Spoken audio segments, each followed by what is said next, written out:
This is your host, Chloe Carroll, and welcome to my end of the semester portfolio. While analyzing all my work for this course, I was able to really acknowledge the significant improvements in my writing ability, specifically in the category of rhetorical awareness. So, to address my newfound understanding for author's choices as a result of this course, today's 10-minute episode will focus on discussion of Goal 1, emphasizing rhetorical awareness in the form of explaining my individual choices as a New York bestseller author. The first piece that I'll be addressing today is my argumentative research paper on the topic of suicide presented in Sunset Song. While this piece is not one I recommend using as an outline due to some or many organizational, mechanical, and contextual problems within the text, I believe that this essay and its feedback serves as a way to display my failure to properly achieve the goal of rhetorical awareness. I do believe I was able to create a purpose for my essay, which was the analysis of the contrasting viewpoints on why people commit suicide between present-day thoughts versus the thoughts of author Lewis Grassic Gibbon. But while I was able to identify the purpose, I failed to properly execute my arguments in this particular context. Honestly, I feel that I spent way too much time focused on the current issue and finding real-world examples, and I recognize I should have spent more time with the quotes from the book and worked with the material in greater depth. In front of you, we have page 3 of my essay, and in this section, I'm beginning to explain my opening argument about what Lewis Grassic Gibbon is saying through Sunset Song. For my thesis statement, my main idea was that Gibbon uses text to suggest that environmental misfortunes lead to acts or thoughts of suicide. In the beginning of this page, however, you'll see that I quote a source who states that occasionally the act of suicide seems to be an understandable and perhaps even a reasonable choice. This is an interesting argumentative statement, yet for some reason I did not apply or identify this to my own claim. If I could revise this argument in terms of improvement in rhetorical awareness, I would state that due to the numerous acts of social injustice, as well as the lack of other options presented, Gibbon's usage of tone within the text suggests that suicide can be a justifiable and reasonable option to escape social inequality. For my future writing, I will spend more time with my choices as an author, really analyzing the material at hand and creating a more controversial argument that displays my purpose through content. Next up, we'll be discussing my creative writing short story right after this commercial break. Just kidding. For a quick refresher, this piece titled Say It, Say It, Say It is a narrative story following the life of a girl, coincidentally named Chloe, as she endures the journey of discovering her straight sexual identity in a world where being gay is the norm. In front of you, we have the first draft of this story with no edits or revisions. I wanted my purpose of this piece to create a sense of empathy and understanding for those who are in the LGBTQ+ community. In this draft, however, I recognize that there's a lack of depth, a lack of clarity, and honestly, just a lack of effective writing. With all these qualities absent in this piece, I realized that the purpose that I was trying to get at doesn't really shine through, and it would make it extremely hard for a reader to interact with the text and truly understand the gravity of the situation at hand. I'm a part of the LGBT group, so I can truly comprehend how this character feels. In my first draft, I say, the truth is, I don't want to be here because I'm feeling a sense of nothingness. I don't want to be here because I'm completely silent and my mind is screaming at me, yet I physically can't speak. I vaguely described the feelings of this main character, and it makes perfect sense to me. However, I began to understand that a vast majority of people would not necessarily identify with this main character because it's estimated that less than 10% of our world's population is part of this community. By understanding my audience, it influenced the changes I decided to make, as I wanted to make sure my sentences were well-formed and structured perfectly so that my audience would be able to engage, empathize, and better understand the story as a whole.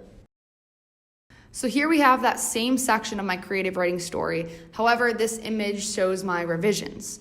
I know that this isn't goal 3 of revisions and all that fun stuff, but I wanted to include these revisions to show how my realization inspired me to alter my compositional techniques and strategies to construct a more thoughtful and meaningful text. So my second draft here, I wrote, the truth is, I don't want to be here because I'm feeling a sense of nothingness, detached like a cord unplugged and distant, like reaching and reaching for something too far flung. I don't want to be here because I'm in this silent body and my mind is screaming at me to pour out all those things that are overcrowding in my head, yet I physically can't. By taking my audience into account, I decided to use stylistic choices that would allow for a greater visualization and comprehension, therefore successfully accomplishing my purpose of creating a sense of empathy and understanding for this community and achieving the goal of rhetorical awareness. The next piece of work that we'll be discussing today is my research presentation on the Scottish asylums mentioned in our class reading of Sunset Song. Backing up a little bit, Sunset Song is a novel which represents character and action in a fictitious narrative with some realism, which I'm sure you know. The genre of this book, however, shaped the way I read this piece as it told a story through time, which kept me interested.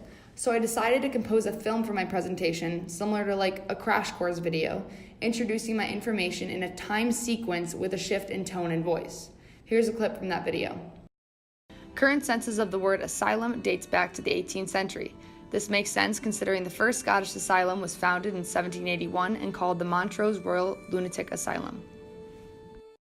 By understanding how the Sunset Song style of writing influenced how I read the book, I wanted to compose my informative presentation in a similar manner of narrative genre to keep my listeners intrigued, which is why I decided to present the information chronologically.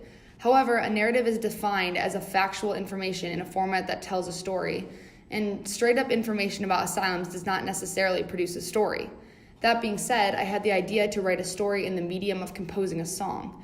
Here's a short clip from that section. I feel it in my head. Can't stand this place any longer in my bed. Through my personal choices as a presenter, I thought deeply about my audience and my purpose, understanding that my choice of genre could significantly sway their interest and understanding. By analyzing the way in which genres can mold the way we view information presented, I believe I successfully achieved the goal of rhetorical awareness. In my next presentation, we were assigned to create a Sunset Song-inspired, non-text-based project. I began to brainstorm the many Sunset Song themes that really stuck with me: the role of women, the reality of change, the connection to land, and the impact of modernization on that land. Combining the elements of Sunset Song with the interests of my own life, I decided to create a thoughtful film that depicts a narrative of our changing land on the planet. I knew that a film would usually take me a few weeks to record and produce, but I also understood that the beauty of nature is best described through real footage, which is why I knew that this project really called for a shift in medium and design. I began by recording the videos. By the way, it was their choice to wear heels. I did not endorse that.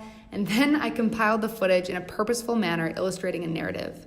The film begins with videos of nature, slow and peaceful, in the manner that I imagined when visualizing the Kinradi connection to the land. And later the footage speeds up as it shows videos of human-created modernization. I then edited the logistics of the film. As Sunset Song occurred in the early 20th century, I tried to demonstrate this through the sepia tint on the videos, a color that is associated with the monochrome photographs of the 19th and early 20th century.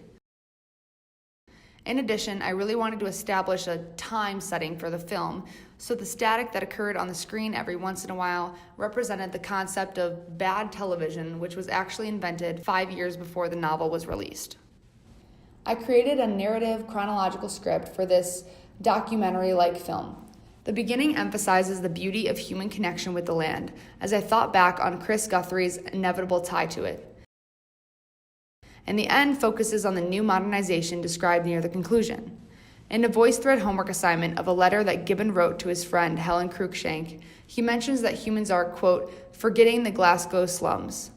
I try to portray this through the video, and here's a short clip. We are forgetting. Forgetting our ancestors, forgetting our histories, forgetting our traditions, all for the sake of modernization. Throughout this presentation, I made thoughtful choices as an author and director, shifting the medium, design, structure, tone, and voice with a purpose of creating an argument that modernization is changing the sacred land. Overall, I feel that I've really been able to understand the goal of rhetorical awareness through these pieces in my presentations and essays that I've written for this course. Whether I achieved the goal or completely failed the goal, I feel that through this course, I better understand learning strategies of authors' choices that I will use in my future writing. Thank you so much for a great semester, and I hope you enjoyed my portfolio.